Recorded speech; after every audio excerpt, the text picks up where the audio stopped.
Greetings and salutations, listener. It is I, Eric J. Chucci, and there ain't nothing like me except me. And of course, with me as always, Groot. You sure are, buddy.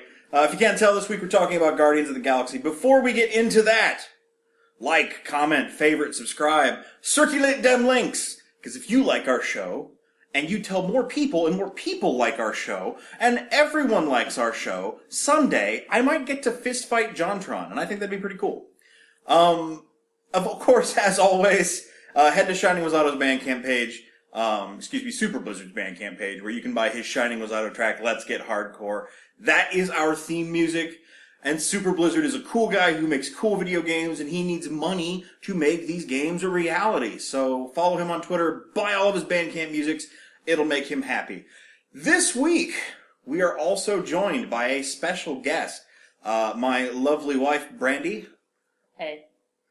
Taking the boys' line, since he had a more witty one this week. I am Groot.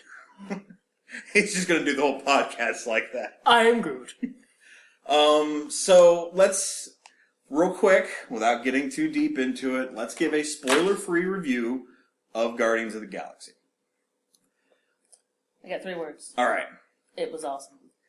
I say see it. My spoiler-free review of Guardians of the Galaxy is this.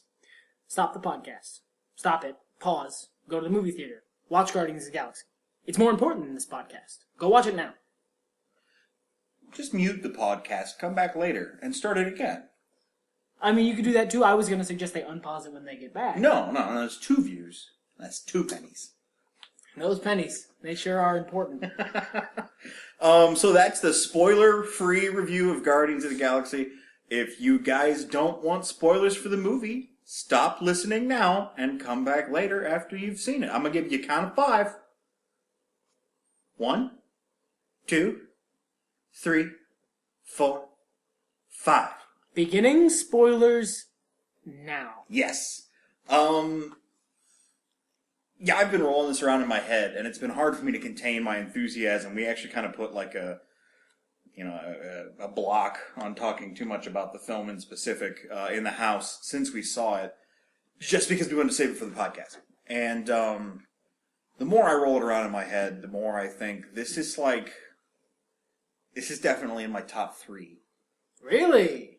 Yeah. That is surprising. I don't know where exactly I'm gonna have to watch it a good 10 more times before I can tell you exactly how it stacks up to The Crow and The Devil's Rejects. Let's go do that this week. Down. But I thought, this movie was like a love letter to me. It was like the writer and director got together and like started looking at my old LiveJournal page and was like, I think we can find something to make this pretentious asshole happy. They heard his opinion on the Avengers, and you're like, no, we got this. Yeah. This movie is astoundingly good. I'm gonna have to make a separate my favorite movies list for just comic book movies at this point. Guardians of the Galaxy is an amazingly fun movie. It's super badass. It's like far and away the funniest of the Marvel movies. Because the other Marvel movies have funny moments in them. This has mostly funny moments in it. And also, you visit every single scale on the emotional level. Oh, yeah. Yeah. Like, you know that bullshit you always see on, like, TV commercials that are usually a gag? You'll laugh, you'll cry, you'll cheer. No, you will! You will laugh, you will cry, you will cheer. There were parts of that movie where you have paid for the whole seat, but you will only need the edge.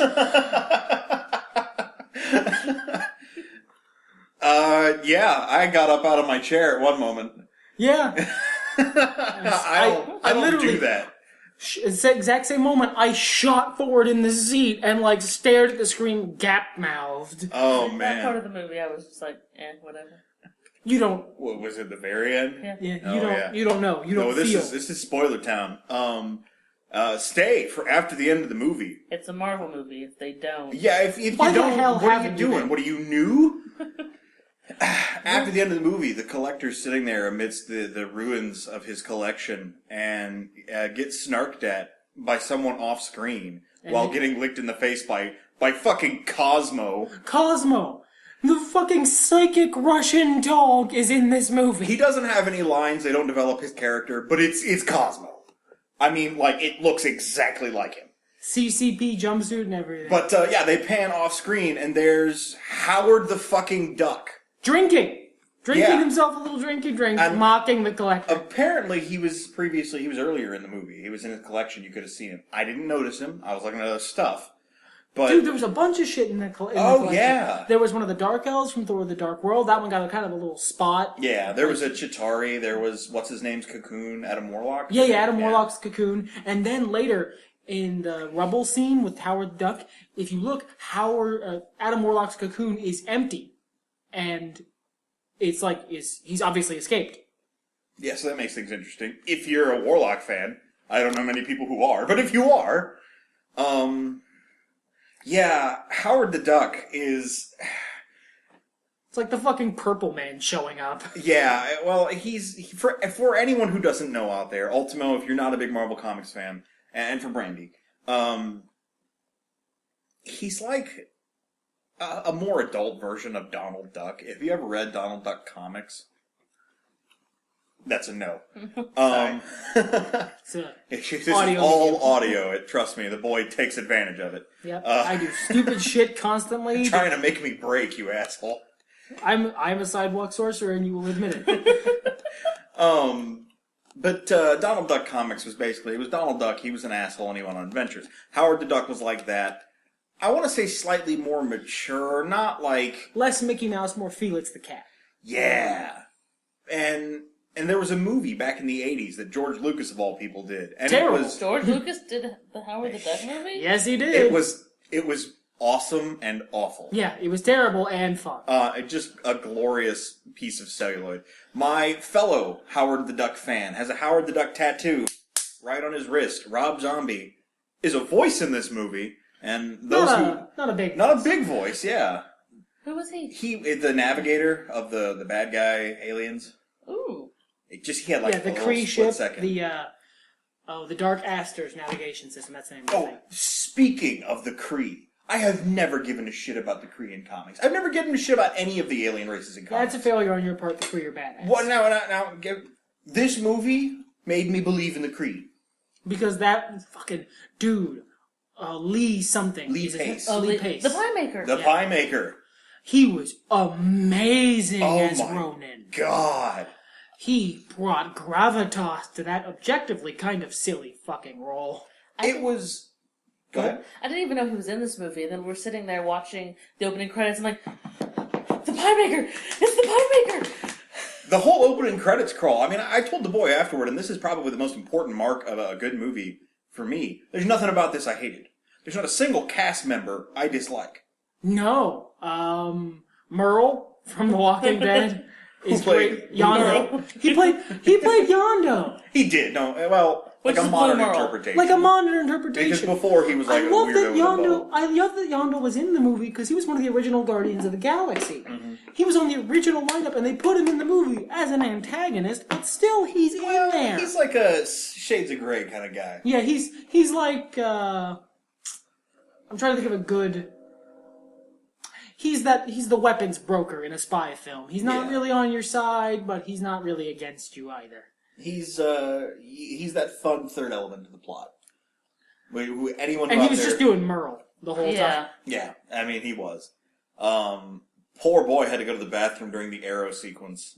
Like it was, I missed. Which was the payoff for this guy's character. Specifically, that scene is, and one scene where what is her name? Nebula. Nebula. Yeah, Nebula. Where Nebula has to put herself back together. The only things that I missed because I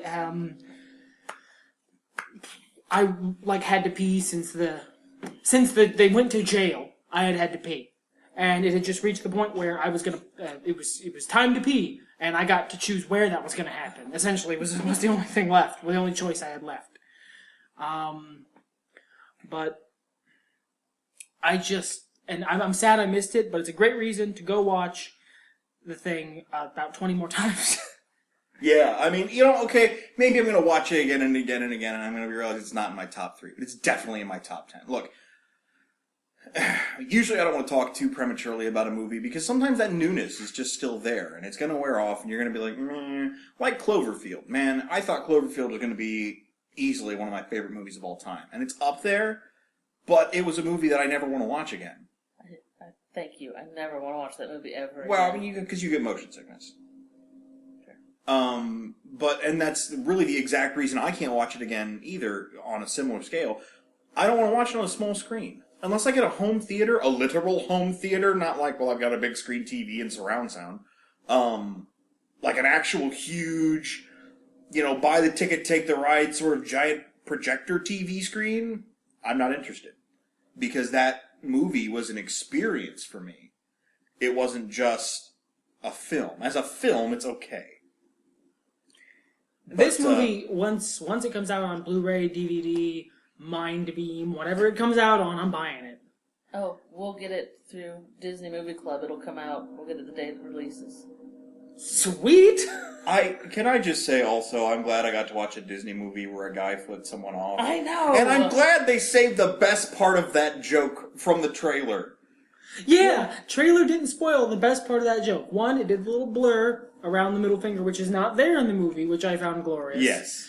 And then there's a little tiny business afterwards when they're talking about him, and he's shifted to the background and the two guards are in the foreground. He tries to put the machine, he didn't know how it worked, down, and it just pops right back up and he goes, oh. He shrugs at it. Oh my god. But, okay. So why is this movie good? I mean, I'm sure everybody on the internet has heard everybody gushing about it, or at least repeating those words, see this film. See this film, it is good. See this film, it is good. It's awesome. Yeah, it's just over and over again. I saw it both of the times before I managed to see the movie. I'm sure everyone did. Your mom has now seen it more times than you have. That's just that. Yeah, my mom's already seen it twice, so I have to catch up now. Yeah, so why? I know why it's good for me, and I probably won't shut my stupid fat mouth once I get started. So, why do you guys think this movie is good? Start with our special guest. What do you... I went in not knowing what I was getting myself into. That's true. I mean, while you do like some comics stuff, you've never been the major comics fan. You're more of a video games, cartoons, TV shows kind of person. I have 3 comics and they're all Buffy. Right. But, I think we got you a couple True Blood comics too. Oh yes. Yeah. So I may have 8. Yeah. But I went into this movie not knowing that you were so super excited about it, and the previews made me chuckle. But when I get there, the opening scene has me bawling like a little bitch. Yeah. I mean, I can't stop sobbing. Sobbing? There we go. Oh, it was emotional. That movie opens, and this is a funny, fun, romp of a movie, and it opens with a fucking heartbreaking death scene. Which you need. You do. And I've said this to both of you privately, but give me an aside if you don't mind. You need that scene to establish that Star-Lord is human, and not as in a species sort of thing. The wiki page mentions that he's half human, half alien. So many people I've seen that were like, well, why'd they just tack that on? Because you fucking knew it going in.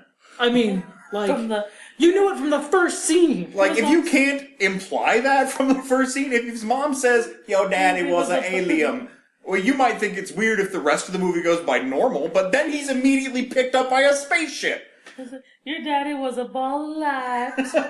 And then he's immediately picked up by a spaceship. Not a hard leap, folks. Yeah, but anyway,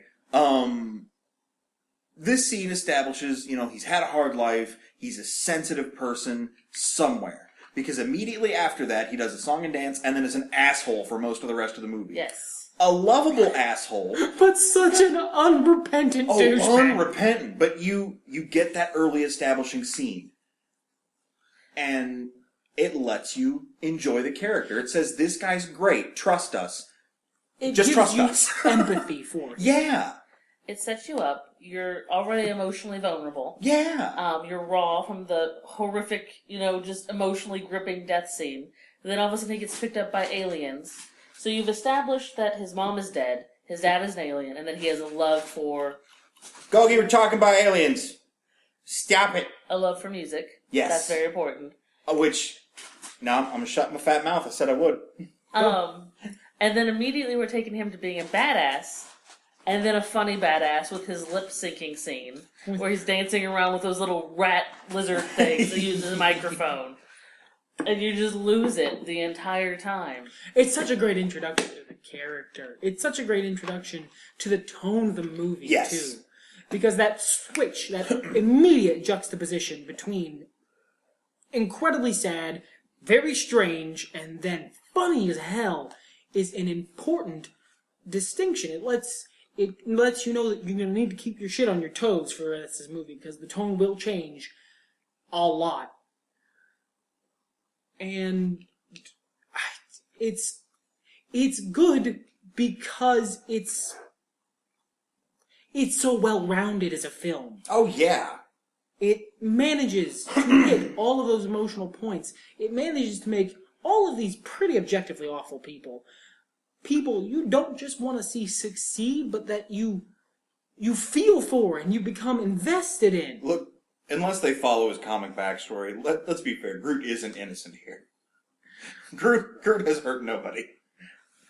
I don't know, he hurt some of those guards a lot. Yeah, but I mean... they were hurting him first. Yeah. And he was just doing what his little friend wanted him to do. Oh, that look on his face. Oh.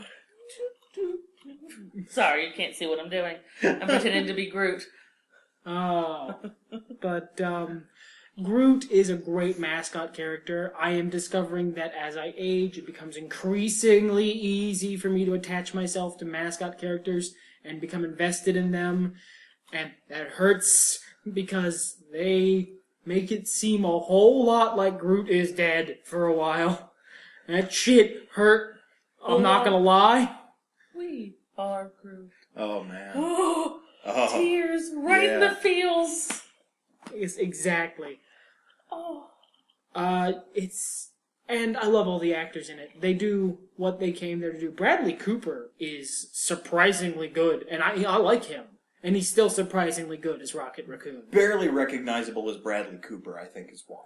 Yeah, like He loses that Bradley Cooper slime charm, so he's not taking away from Star-Lord, basically. Who is Bradley Cooper? Well, yeah. Who is slime incarnate. I mean, he's that same character, and I was really worried that was going to happen, is that one of two things were going to happen. Either they were going to make Rocket too sweet, because he's not. No. Or they were going to make Rocket too slimy. Because he is. Because he can be. But that steps on Star-Lord's Yeah, toes. then you've got duplicate character, and you don't need that. I was surprised by how well Dave Bautista portrayed Drax. Oh my god. Who, by the way, no one could have told me that Batista can crack jokes like a motherfucker. He got jokes, man. He had some severe comedic timing. No jokes go over my head. Nothing goes over my head. My reflexes are too fast. I will catch it. The absolute conviction in his eye. Why would I want to put my finger to his throat? It's an expression. It's a symbol, man. It's an expression for you slitting his throat. I would not slit his throat. I would cut his head off. But it's a figure of speech, man. Everybody knows this. Back me up here, guy. Guy in the corner goes, yeah, I know. Everybody knows. Oh, and the small parts. The small parts were all great, too. Yes. Every background character felt like part of the movie. And honestly, I felt that was really great. Okay, you're laughing. Go ahead. I'm just running through the rest of that scene in my head. Oh, yeah. No. I like this knife. I am keeping it. It's my favorite knife. Take her down to the bathroom so it looks easier to clean up the blood. Man, where was I? Oh, right. There's a part during the big climactic battle with the spaceships and all that shit. And you see random ass Red Alien and Red Alien's daughter running from shit. And they're given that usual good performance. But then they go and connect that. And it's John C. Reilly's family. It's his wife and daughter. And and there's this John C. Reilly. I mean, he can be a very earnest guy. The whole crux of the comedy in Walk Hard was that he was so earnest. John C. Reilly is an amazing actor who I feel gets typecast too much. Because he has so much range. Yeah, as kind of weird asshole. I honestly almost didn't want to go see this movie because with him in it, I didn't take it seriously. Yeah, because lately he's just been playing, opposite Will Ferrell. He's been playing the guy from Step Brothers. Or wasn't he in Talladega Nights? I didn't watch it. He might have been. I don't remember. Yeah, he was. He was his buddy. But opposite Will Ferrell. Opposite Will Ferrell. And it's just, but he gives this really straight Marx Brother performance. And he gets this one line that is so amazingly genuine that it had me completely sucked into the movie. After they've won, after they've, defeated the bad guy, and that's not a spoiler. You fucking knew they were gonna do that. Hey, well, you went into spoiler-free territory. You had your chance, Ultimo. I don't know what you're doing. After they've defeated the bad guy, they, they show that the Nova Corps, the good guys, the hyper good guys who put them in prison at the beginning of the movie have remade their ship, essentially. Salvaged as much as they could, replaced everything else, tried to make it as much like the original as possible as like a thank you. And Star-Lord, looks at him and has, this that was really unexpected, and I'm deeply touched look on his face. And he goes, hey, thank you, man. And John C. Reilly looks at him and goes, I have a family. They're alive because of you. He doesn't explain further. It's this one little incredibly genuine moment right at the tail end of the movie, and you wouldn't expect it to have stuck with me as hard as it did, but that's how good this movie is. Well, and that's something else I liked, again, with John C. Reilly, was when they're talking about when the Guardians of the Galaxy contact Nova, and they're like, look, we have a plan to save, you guys, et cetera, et cetera. It's a funny scene. And you're expecting him to come up with a funny line. Nova Prime says to him, do you believe that he's going to... No. All right, you gotta set up... if you want to set up the whole line, you can. You've got the eidetic memory for that. It's, he's going through Star-Lord's speech, and he said, she's like, well, why should we believe him? He said that he's, and I'm quoting him here, an asshole, but he's not 100% a dick. Nova Prime's response is, do you believe him? Referring to, do you believe that he's here to help? And John C. Reilly's response is, well, ma'am, I don't know that I believe anyone's 100% a dick. And it's just and this is in the middle of a very dramatic scene. Well, and it's the part after that, when she, rolls her eyes and says, no, do you believe he's here to help? And I expected the line to be, just to be that little laugh that we've been having this whole time, to keep things light with as dark as this part of the movie is getting. And he doesn't say that. He thinks about it, and then second guesses himself, he almost doesn't want to say it out loud, acting entirely with his face. And it just goes, yeah. And it's just 100% genuine, 100% pure acting, earnesty. The most earnest you can be about something like that. And it's beautiful. But I keep stealing the spotlight. What else did you like about the movie? I mean, were there any other big standout characters for you, Brandie, or any big standout moments? I am Groot. No, when they're talking about escaping the prison, and Rocket's going on about how he needs this and that, and how he needs that guy's leg, and how that he needs this battery from this thing, and Groot's just do. And meanwhile, he's already walked away. Rocket's it's very important. Everything's going to go into lockdown mode, so we have to get the battery last. And then Drax is just just watching it. What's this whole free thing doing? I'm interested. And then he just grows, and then he pulls it out. Oh! Drax has so many good lines, and they're all based in that literal joke chicken thing.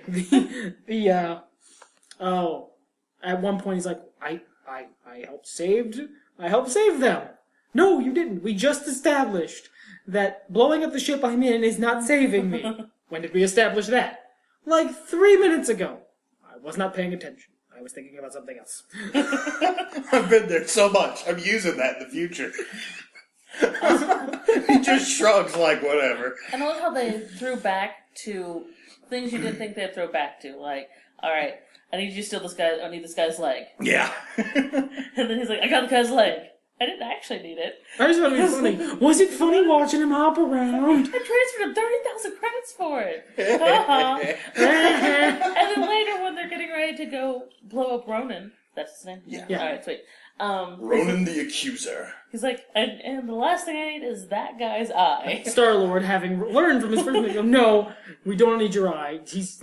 We do not need your eye. Yes, I need his eye. It is really important for this. And Rocket starts cracking up. It's important to me. I recognize, by the way, listener, we're basically just quoting the movie, but this movie is incredibly quotable. I am personally going to be stealing like half of the dialogue for this because I speak in nothing but references anyway. You could say your favorite line from the movie, and then at the time I'd be like, "That's my favorite line too." And then you could say another one, like, "Oh no, that one's my favorite line." Oh yeah. Look, I'm gonna go ahead and get my ball rolling here since we've just descended into quote the movie territory. Quote the movie, I have a then lot laugh. to say, and I'm sure you guys will be able to contribute to my ideas here. Here.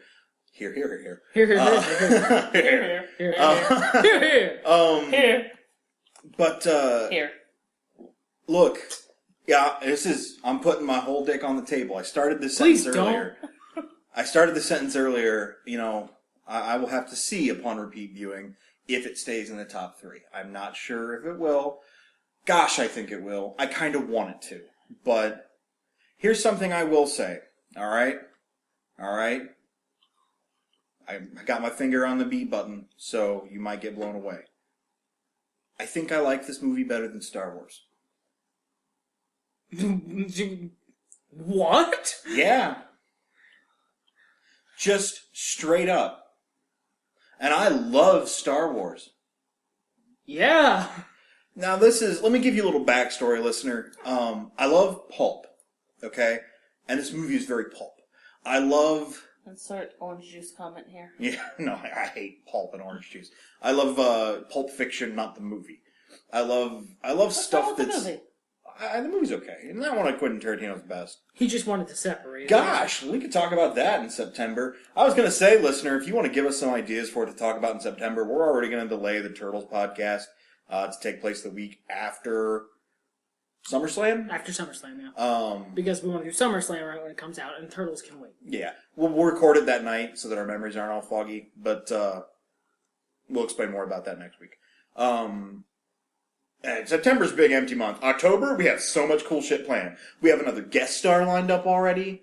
We're going to do stuff about horror movies. It's going to be awesome. But September's going to be kind of dry for us, especially with the lack of new releases. So if you have any ideas, please send them in. We can do a Quentin Tarantino. Yeah, podcast. I think because we're all Quentin Tarantino fans. If Brandie wants to be involved again, we'd love to have her.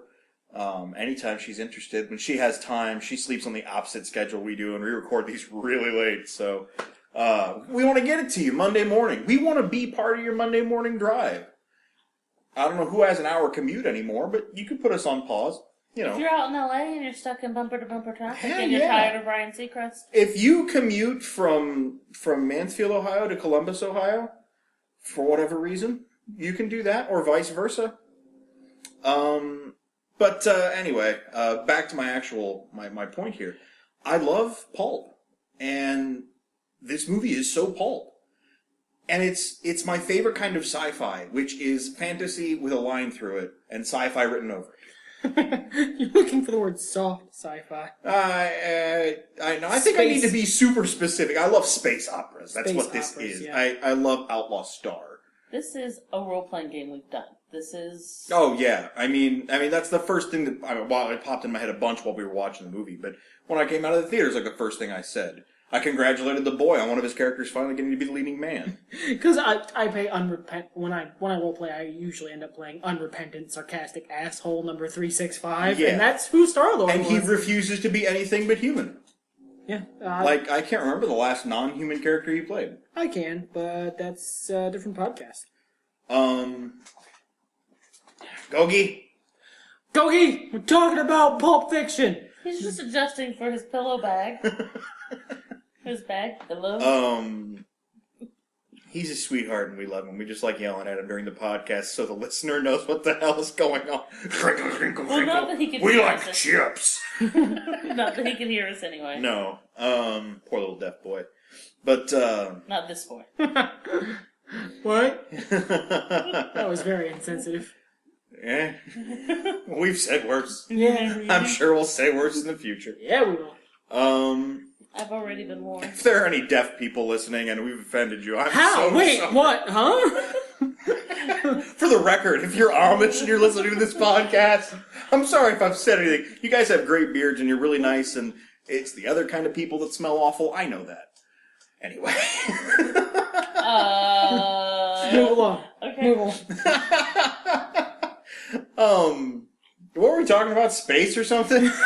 A campaign that we've done. Right, yeah, I came out of the theater, and Rocket Raccoon's me written all over. Look, Very unprofessional. Very unprofessional. Texts going off. Getting text messages. It's my man. Man, you keep trying to get into this epic point you got going, and, like, the universe keeps shutting you down, man. But here, I'll cover for you while you're texting your mom in the middle of the podcast. It could be important. She's my mom. It's not important. Could be important. She could be like, Keith is on fire. Why would she text us for that? She didn't want to bother me. Why wouldn't she call? Keith is on fire. Come when convenient. If inconvenient, come all the same. Yeah. This is like a campaign we've done. These characters fit our personalities so very well. And you do that with a lot of stuff. Any role player who's been playing for a long time does. But gosh, this one's exact. Like, the only one that's kind of weird is Brandie, because she's sort of split between two characters. That being Drax and Gamora. Yeah, Gamora's right up her alley, especially stuff she's been playing lately. You've been going away from the big, heavy-hitting fighters and more toward the light rogues who still kill everything in one hit. But it's because there are 1,000 knives in that one hit. Yes. But back in a few years ago, I would have looked at Drax and gone, "That's a Brandie character right there." Yeah, but it's her sense of humor when she DMs, that sort of, and I think we've talked about this before podcasts ago. But that dry, very literal, that's Brandie written. Person unwilling to take your bullshit, takes every joke you make incredibly literally. That joke. Well, the character she's playing right now in Boys Fantasy Game, El Rainey. Does that. Pretends to be crazier than she really is, and part of her mystique is that joke. So yeah, if you rolled up Drax and Gamora into a ball, I think you'd have about a Brandie character. A couple times. Yeah. None of us are nice enough to be Groot. I mean, No, he's just... Rocket Raccoon is my persona. Groot is my he's my pet. He's something I bought. The Gogamus is Groot. Yeah. Oh, I am Goku. But apart from that, why do I like this more than Star Wars when Star Wars is so amazing? If I look at it too hard through nostalgia glasses, I think I'd be like, no, I like Star Wars more. Star Wars has always been there for me, except for a dark time in the 90s. But I just like the story of this, the dialogue, the characters. It's better written than Star Wars. It is better written. It's more realistic. And they've filled it with so much that I love personally. It's full of real music, first of all. Yes. And 80s music and 80s references everywhere. I've had Hooked on a Feeling stuck in my head for days now. I've had cherry bombs stuck in my head. You know, the funny thing is, everybody gave this movie shit for Hooked on a Feeling. More for the intro, because it got overplayed because of Ally McBeal and that stupid dancing baby. But it's barely in the movie. Yeah, it's that scene. That's the Hooked on a Feeling scene. Well, it's not even that scene. Like, they play it a little bit later. When he first walks in, it's playing something else, isn't it? When he's in the cave with the rat lizards? Yeah, don't they play something else? Yeah, I think so. Like, Hooked on a Feeling, it's in the movie, but it's just very brief. It's in the Hooked on a Feeling scene. It's in with the headphones and the guy in the prison. Yeah. It's in the scene that they use it for, and people thought that was the song of the movie. No, the movie is Awesome Mix Volume 1. It is this... Which is awesome music. I mean, it says so right on the tin, but it's just great hits. Oh, God, that... you start talking, I have to go back into the eidetic movie hole where I live in my brain and replay the entire final confrontation with Ronan. Roman Reigns. Just coming out in Superman. Boom! Superman punches Ronan in the face. Oh yeah, self-sacrifice for absolutely no reason, using the biggest thing I can and crashing it into another big thing. Rocket Raccoon is basically my character Icarus from your Star Wars campaign. Pretty much. Icarus's name was pretty symbolic, by the way, in case you couldn't tell. But I was never a big Guardians of the Galaxy fan in general. I like Rocket, and I like Groot, and that's about what I came into this movie knowing. Well, how can you not? How can you not? Whereas I like Star-Lord, even from the comics. He's kind of a different guy, but it's not here nor there. Other than that, I'm not super connected to the Guardians of the Galaxy. I genuinely thought Rocket Raccoon would come over too goddamn silly in a movie. I did not think they'd pull off Rocket Raccoon. I was so wrong. Especially when things got real and he got drunk and he started really talking about where he came from. Oh, yeah. Oh, yeah. That scene. Last week we were talking about the Avengers, and the week before that we were talking about Comic-Con, mostly Batman v Superman, Justice gets a boner. And Superman and the Infinite Sadness. Superman and the Infinite Sadness, you're right, I'm sorry. I mentioned how I feel that for most big mainstream superheroes, you don't need a backstory. If the writer is worth their salt, you don't need to make every story the origin story. And while this is the origin of the Guardians of the Galaxy, much in the same way that the Avengers was the origin of the Avengers, it is not the origins of Star-Lord, Drax, Well, it is the Gamora, origin of Star-Lord. but not much. It's the origin of Star-Lord. Peter Quill. Of Peter Quill, and barely. You just sort of get the crash course. I mean, his origin story takes maybe 15 minutes of the movie, and this is a 2-hour runtime. And the rest you get their backstories in like 20 seconds. In 20-second info dumps here and there throughout the movie. Dialogue as it becomes important. They get into the prison, they see a badass. Who's that guy? That's Drax, the Destroyer. He hates Ronan. He hates Ronan and Doesn't afraid of anything. And beat up a bunch of guys. That's why they call him the Destroyer. Killed a bunch of guys, excuse me. Rocket gets all sad and drunk and is like, I was experimented on and made into this. There it is. Groot, I am Groot. And then you know. He is Groot. That's all you need to know. And Gamora divulges her backstory somewhere around the middle of the film. Right about the same time as Drax, actually. You also find out a little bit about Groot, that he's not as smart as the rest of them, and his vocabulary consists of 3 words. I am Groot, and in that order. Yeah. Specifically. But then we find out he has a 4th word. Yes. No, 5. R is also in there. Yeah, that's true. Groot in the comics, for anybody who doesn't know, was a horrible genocidal maniac who tried to take over the world to destroy it. What? This was like back in the 60s. Oh. Or 70s. I want to say 70s. Don't quote me on that. I'm not Dan Avidan. I don't have a memory for that kind of shit. But I want to say 70s. Then he went away. Like, I think Spider-Man or the Fantastic Four beat him. And he went away. He was like exiled to some other dimension. The next time we saw him, he was the I am Groot that we know and love. He kind of got a little wonky in the other dimension. Yeah, that's the general idea, is that he was in the other dimension, it stripped him of whatever he was, and he's just this innocent thing now. Is it necessarily the case? Is he a different Groot? Is it just a reboot and they used an old character nobody cared about to do interesting things with? Who knows? Who knows? But they didn't get into it in the movie. You don't find out anything about Groot's backstory. Yeah, you know nothing, and I think it's beautiful that way. When he was little Groot and dancing in his pot. Yeah.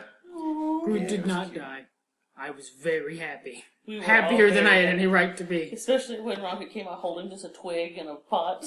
Yeah. I'm like, I hope that turns back into Groot. You're just kind of holding your breath, and then finally he sprouts little arms and a head. He's all tiny. Yeah, they quietly said that he was going to be okay throughout the whole movie. And in the beginning scene, when he gets his arms ripped off, and Groot's all sad, and Rocket's like, no, throw back. What are you sad for? When he was holding the twigs going, I called him an idiot. Oh, man. Oh, God. Oh, and then Drax pets him. He was sobbing. And he's got this look on his face like, I will... No, it's okay, thank you. I like this CGI robot, half cyborg raccoon is sobbing at a twig. And that sounds like a really stupid fucking thing, right? If you didn't know the movie, that sounds really dumb. It is the saddest shit in the universe. And I hate cyborgs. He's not really a cyborg so And that much. one chick was a cyborg, and I didn't like it. She was creepy as shit, too. Yeah, she was. But it looked awesome. It did. Nebula. If I had one complaint Not about the Kath, movie... by the way. Karen Gillian shaved her head. Yeah, that's tight. That's some good commitment. The actor who played Korath, I am not going to try to pronounce his name. Who's Korath? The guy with the weird eyes. Who the was captain of the guard for Ronan. Who was Okay. like, Star-Lord. And he was like, finally, yes, someone said the right name. Yes. Man, I was reading about him as an actor. Okay, He said, I can't pronounce this name. It looks like Digimon to me. Jimon Honsu? I don't know. I'm sorry, Korath actor man. I haven't You're a really listened. cool guy. Yeah, you're amazing, and I want to see you in more stuff.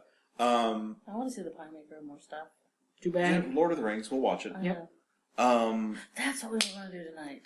We were, weren't we? Yeah. Well, we're talking to Ultimo Dragon, and he appreciates It's it. very important. He's so lonely. He's You our know view. who Ultimo Dragon is. You listen at Ultimo's house. He still has my bag of popcorn. He's probably gonna eat it, dude. It's probably gone by now.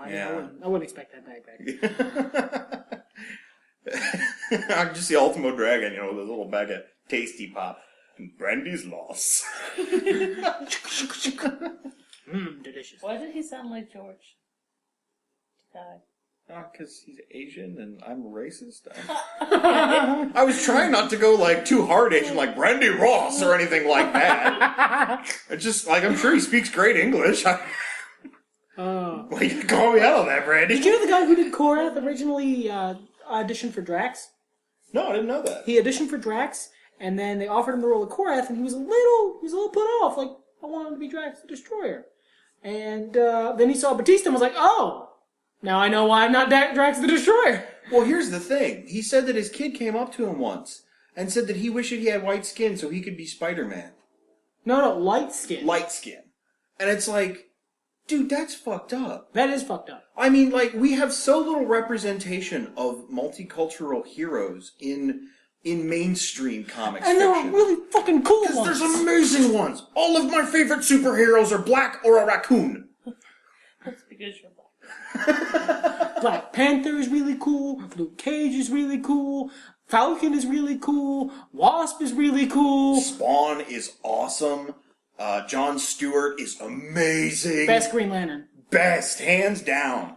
And where's the mainstream rep for him? And this little kid's just like, man, I want to play on the playground with my friends, but everybody took all the white superheroes on. I don't look like Spider-Man. I can't complete the fantasy. He could look like Miles Morales. Miles Morales is cool. Black gay Spider-Man, Mexican Spider-Man too. Can I get Or off was it topic Puerto for just a Rican? second? What's up? I don't know if that's appropriate for the Two Nerds podcast, Brandie. This is professional. Well, we're talking about Spider-Man. No, yeah, we are. Go And you ahead. guys did a bit on Comic-Con. Yeah. So I'm going to tie in Comic-Con and Spider-Man. All right. Did you know at Comic-Con there was a guy walking around dressed as Spider-Man that was actually Daniel Radcliffe? I heard about that. I did too. And sometimes he'd just pop it up like, Harry Potter is Spider-Man. My world you is take a a picture, put it flame. back on, and then stick around. A lot of celebrities do that. They'll show up to Comic-Con in costume like nerd celebrities so they can walk the floor. Yeah. There was that one time that Bryan Cranston showed up to Comic-Con dressed as Walter White with a Walter White mask on. I just walked the floor. So, Oh man, now you're making me think about Godzilla and make me all happy again, but in a different way. Not like that. Should we go? you can just get closer to me in a non-creepy way if you need to, the boy. I'll trade you spots. I don't think that would be a good idea either. Now the audio would pick all of that up. But yeah, I hate it when films overdo origins. This film didn't overdo origins. No. I hate it when there's that lull. If there's anything I can talk about The Dark Knight, which is in my top 5, being negative, is that there's a couple lulls. Not real bad ones. I mean, they're like expected for a movie. There's a couple points where you're just like, I don't care. Get back to the cool thing. Get back to the part that is cool. Okay, I care again.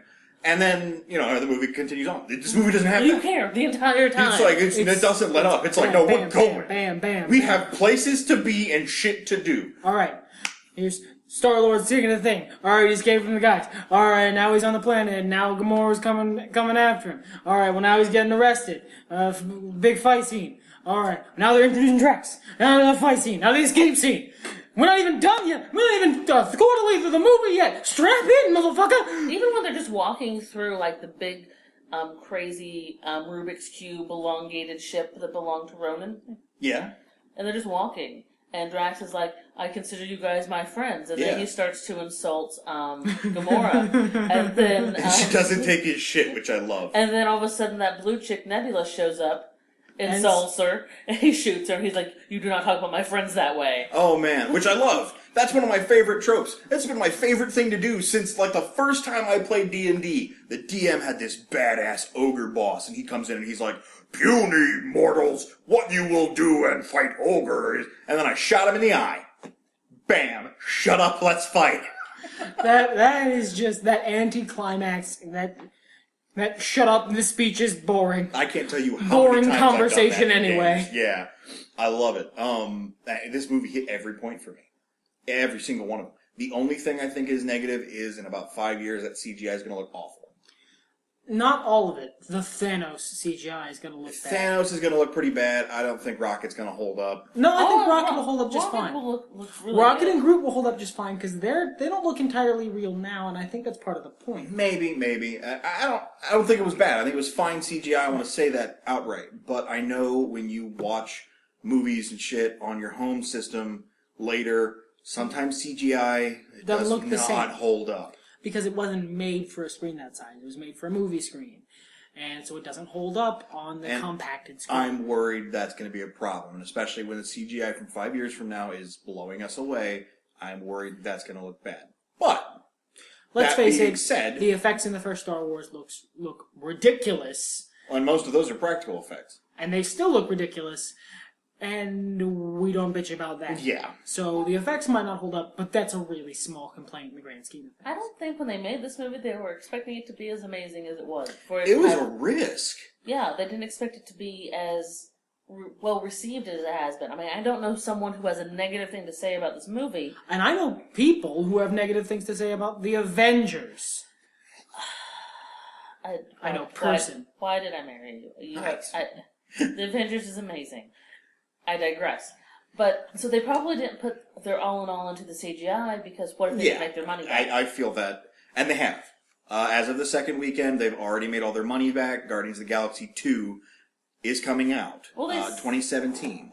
They said they would be back because they were confirmed to be in the Avengers sequel. Okay. Maybe not Two, the next one, but the 3. one after that. The 'Cause one where they Thanos actually is fight in it. Thanos. But it did well enough that the sequel got greenlit. Guardians of the Galaxy 2 is going to be a thing. And, Can you just allow me to nerd out for like 1 second? oh, by all means. I love that they changed in gems to stones the Infinity Stones. I love that they finally dumped the explanation of what those are in the cinematic universe.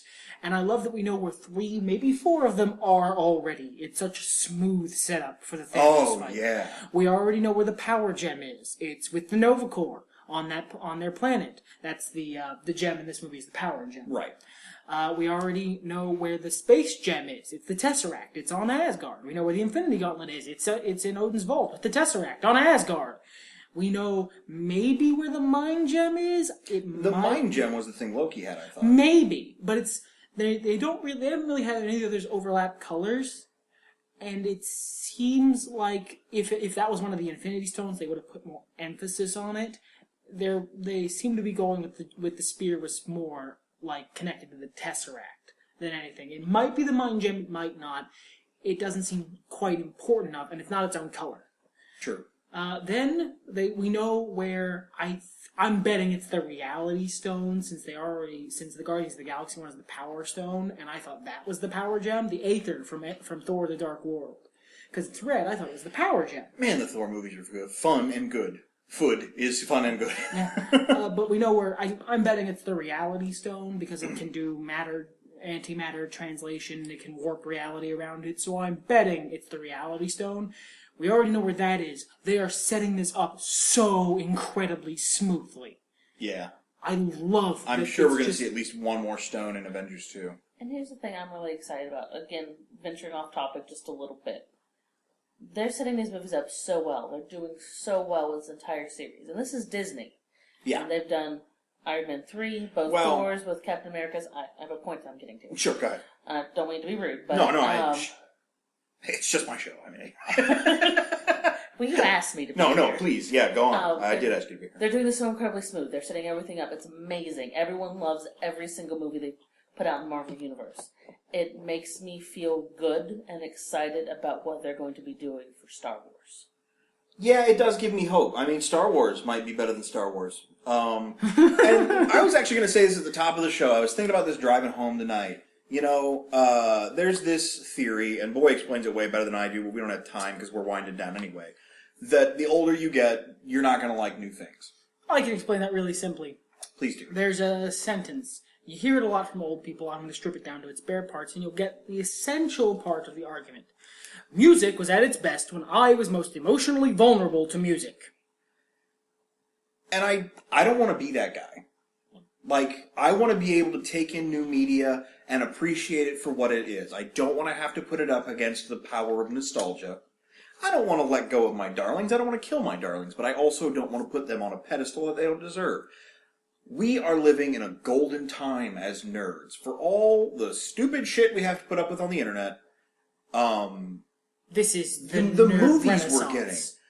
Like, yeah, I like Star Wars, and yeah, there's been a lot of good movies otherwise, but these are the characters I've always wanted to see. Not just Spider-Man and Batman and Iron Man and the big names, but Groot. Fucking Rocket Raccoon had a incredibly successful multi-million-dollar theatrical release. Rocket fucking Raccoon. I mean, it's a great time to be a nerd. I'm becoming more of a nerd because of it. I'm getting What, into you things just- I never would have known because it may cost me some nerd cred, but I'm not a comics person. I didn't have access to them growing up. Right. It's not something I was able to, Not everyone is as lucky as I am to have a literal box of comics dropped in their lap. it was not, my mom was kind of anti-nerd, so even if I really wanted to do comics, it never really would have happened. Mm-hmm.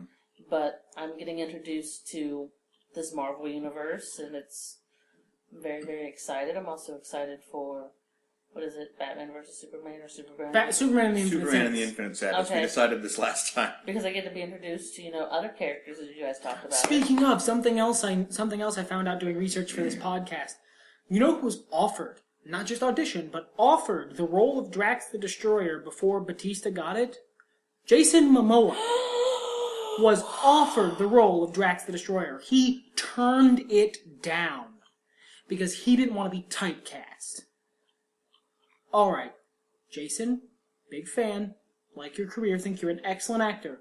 What the fuck is wrong with you? You know so what? pretty. It would have been such a great movie. I don't know if it would have been. He might... no, he has that comedic time. He does. I think he would have been too good. I think he would have been too charming and too winning because Jason Momoa's face is full of charm. It is. You just see that little Like, spark. he does nothing redeemable in Bullet to the Head. He is a shit man. And I still like him. And he's still fucking charming. He has that sparkle in his eye. Batista doesn't have that. Batista No. is able to be Drax because he's putty. Just moldable beef man. He doesn't I wish have they put him in a that. suit. He doesn't have that. Remember when he had the shirt? He's just like, nah. I'm like, please. He does For fill out a viewers, suit. I have a thing for Batista in a suit, like Yeah. a hard Specifically thing. in a suit, though. And Did you always. know both Drax and Gamora practical effects? Yeah, you're telling me about that. Yeah, that's Yeah, pretty they impressive. went old school first Star Trek green space bait for Yeah, Gamora. that's really nice. Her green lipstick was amazing. She had the really great features She for did. that, and I don't find her super attractive. Me personally, I'm not saying she's not pretty, but I don't personally find her attractive. But she did have a great face and a great figure without looking overt. I think she's probably one of the best strong female characters without evoking the lameness You know who of that she trope. reminds me of? She reminds me of Zoe from Firefly.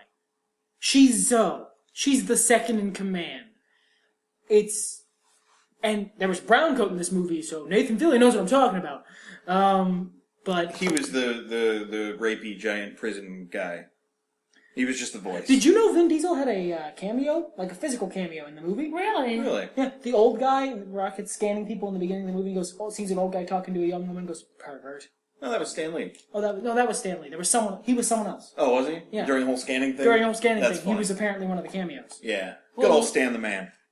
Yeah, he did look like an old pervert there. He was like, yeah, baby. Stanley is. And he's unapologetic about it. Stop talking about Stanley. I will get into one of my Stanley impersonations. No, go ahead. Go ahead. Impersonate away. No, because they go on for too long and we only have so much show left. I'm excited for a sequel. I'm excited for seeing how they tie this in with the Avengers. If what we heard, if that teaser image we saw leaked, quote unquote, from Comic-Con was anything to be true. I have no idea what you're talking about. Oh my god, a friend of mine put it on his Facebook page. I haven't seen it anywhere else, so it might not be true. It might be pure hokum.